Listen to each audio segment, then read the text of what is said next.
अब हम औद्योगिक एसी मोटर्स के कंट्रोल पैनल वायरिंग को करने के लिए चरण दर चरण प्रक्रिया सीखने जा रहे हैं। यहां हम मोटर स्टार्टर पैनल के लिए 3.5 कोर 25 वर्ग मिलीमीटर केबल का एंड टर्मिनेशन करेंगे, जिसके लिए हमें केबल की ग्लैंडिंग और क्रिम्पिंग की जरूरत होती है। हम उसी के लिए चरण दर चरण प्रक्रिया देखेंगे, लेकिन इससे पहले हम मैगर के माध्यम से सुनिश्चित करेंगे कि जिस केबल को हम कनेक्ट करने जा रहे हैं उसका केबल इंसुलेशन उचित है। मैगर से पहले हम सभी केबल कोर को अलग कर देंगे, जिसके लिए आप देख रहे हैं कि हम केबल के भारी शीट को हटा रहे हैं। उसके बाद हम गैल्वेनाइज्ड आयरन कवच को हटा देंगे। अब हम तीनों फेज और न्यूट्रल कंडक्टर को अलग कर रहे हैं और प्रत्येक कंडक्टर से हम इंसुलेशन हटा रहे हैं। पहले हमने रेड फेज से इंसुलेशन हटा दिया है, अब हम येलो फेज इंसुलेशन हटा रहे हैं। अब हम ब्लू फेज इंसुलेशन हटा रहे हैं। आखिरी में हमने ब्लैक कलर कंडक्टर इंसुलेशन हटा दिया है। अब हम फेज और आर्मर और फेज और न्यूट्रल कंडक्टर के बीच इंसुलेशन प्रतिरोध को मापेंगे। हम मैगर के ब्लैक कलर प्रोब को केबल आर्मर से और रेड कलर मैगर प्रोब को केबल के रेड फेज से जोड़ रहे हैं। हम 250 वोल्ट डीसी पर इंसुलेशन की जांच करेंगे। हमने मैगर में 250 वोल्ट डीसी का चयन किया है। अब हम टेस्ट बटन दबा रहे हैं। मूल्य लगभग 192.5 गीगा ओम आ रहा है, जो दर्शाता है कि मैगर मूल्य अच्छा है। उसी तरह हम दूसरे फेज के इंसुलेशन की जांच करेंगे और यह सुनिश्चित करेंगे कि मूल्य अच्छा है। अब हम केबल के फेज से फेज के बीच इंसुलेशन प्रतिरोध की जांच कर रहे हैं, जिसके लिए हमने मैगर के ब्लैक प्रोब को केबल के रेड फेज से और मैगर के रेड प्रोब को केबल के येलो फेज से जोड़ा है। अब हम 500 वोल्ट डीसी लगा रहे हैं और टेस्ट बटन दबा रहे हैं। मूल्य 325 गीगा ओम के आसपास आ रहा है, जो दिखा रहा है कि इंसुलेशन प्रतिरोध अच्छा है और केबल किसी भी तरह की गलती से मुक्त है। अब हम केबल कनेक्ट कर सकते हैं। अब केबल को टर्मिनल पर जोड़ने से पहले हम एक केबल ग्लैंड करेंगे। केबल ग्लैंड पैनल की बेस प्लेट से फिक्स होगी। केबल ग्लैंड किसी भी प्रकार के तनाव से केबल एंड टर्मिनेशन की रक्षा करती है और पैनल बॉडी के साथ उचित आर्मर अर्थिंग कनेक्शन भी सुनिश्चित करती है। ग्लैंड दो प्रकार का होता है। पहला डबल कंप्रेशन ग्लैंड, दूसरा एकल कंप्रेशन ग्लैंड। यहां हम डबल कंप्रेशन ग्लैंड देख रहे हैं। अब ग्लैंड लगाने से पहले हम ग्लैंड के विभिन्न भाग के बारे में जानेंगे। पहला भाग चेक नट है। दूसरा भाग प्रवेश सील की रिंग है, जो काले रंग की है, जो रबड़ से बनी है। तीसरा भाग निप्पल प्रवेश भाग है। चौथा भाग रबड़ से बनी एक आंतरिक सील की रिंग है। पांचवा भाग एक आर्मर क्लैंपिंग कोन है, जिसमें आर्मर जुड़ता है। छठा हिस्सा आर्मर क्लैंपिंग रिंग है। सातवां हिस्सा ग्लैंड बॉडी है। आठवां भाग भारी सील की रिंग और कंप्रेशन नट है। जो रबर सामग्री आप देख रहे हैं वह भारी सील की रिंग है। इस कुल प्रणाली को कंप्रेशन नट के रूप में जाना जाता है।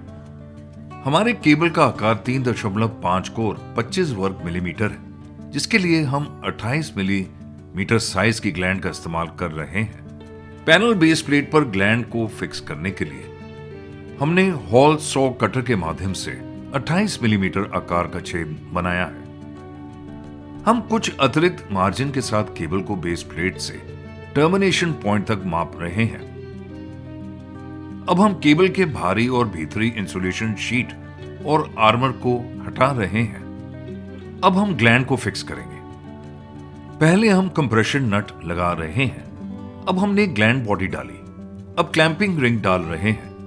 अब आर्मर क्लैंपिंग कोन डाल रहे हैं। आर्मर कोन वाला हिस्सा केबल आर्मर पर होगा, इसलिए आर्मर कोन के आकार के अनुसार हम आर्मर की लंबाई को माप रहे हैं और उसी के अनुसार आर्मर पर क्लैंपिंग कोन को फिक्स करने के लिए आर्मर के भारी शीट को हटा रहे हैं। अब हमने केबल आर्मर पर एक ग्लैंड आर्मर क्लैंपिंग कोन रखा है।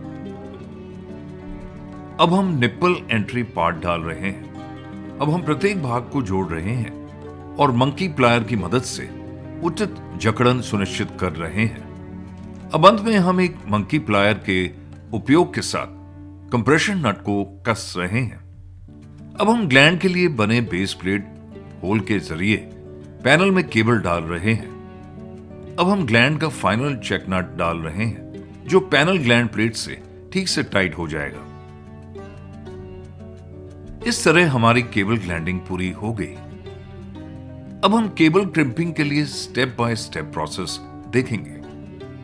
अब हम प्रत्येक कंडक्टर में लगे लग को क्रिम्पिंग टूल्स की मदद से फिक्स करेंगे, लेकिन उससे पहले हम केबल लग फिक्सिंग के लिए अलग अलग टूल्स देखेंगे। यह एक हाइड्रोलिक क्रिम्पिंग उपकरण है। अब आप 25 वर्ग मिलीमीटर आकार का एक क्रिम्पिंग टर्मिनल देख रहे हैं। चूंकि हमारे केबल कंडक्टर का आकार 25 वर्ग मिलीमीटर है, इसलिए हमने 25 वर्ग मिलीमीटर क्रिम्पिंग टर्मिनल का चयन किया है। अब आप फेस के लिए 25 वर्ग मिलीमीटर लग देख रहे हैं और न्यूट्रल के लिए जो आकार में 16 वर्ग मिलीमीटर है, हम 16 वर्ग मिलीमीटर लग का उपयोग करेंगे। वायर स्ट्रिपर की मदद से हमने उपयुक्त आकार के कंडक्टर इंसुलेशन को हटा दिया है। अब कंडक्टर में लग जाएगा। अब हम प्रत्येक कंडक्टर में आकार के अनुसार एक लग लगा रहे हैं। अब हाइड्रोलिक क्रिम्पिंग टूल में उपयुक्त आकार का क्रिम्पिंग टर्मिनल डाल रहे हैं। अब हमने पीले चरण के कंडक्टर को क्रिम्पिंग टर्मिनल में लग के साथ रखा है और अब क्रिम्पिंग टूल को पंप कर रहे हैं। अब आप देख सकते हैं कि येलो फेस केबल लग की क्रिम्पिंग पूरी हो गई है। अब इसी से हम बचे हुए फेस और न्यूट्रल की क्रिम्पिंग करेंगे। कॉन्टैक्टर नियंत्रण सर्किट, पुश बटन ऑपरेशन।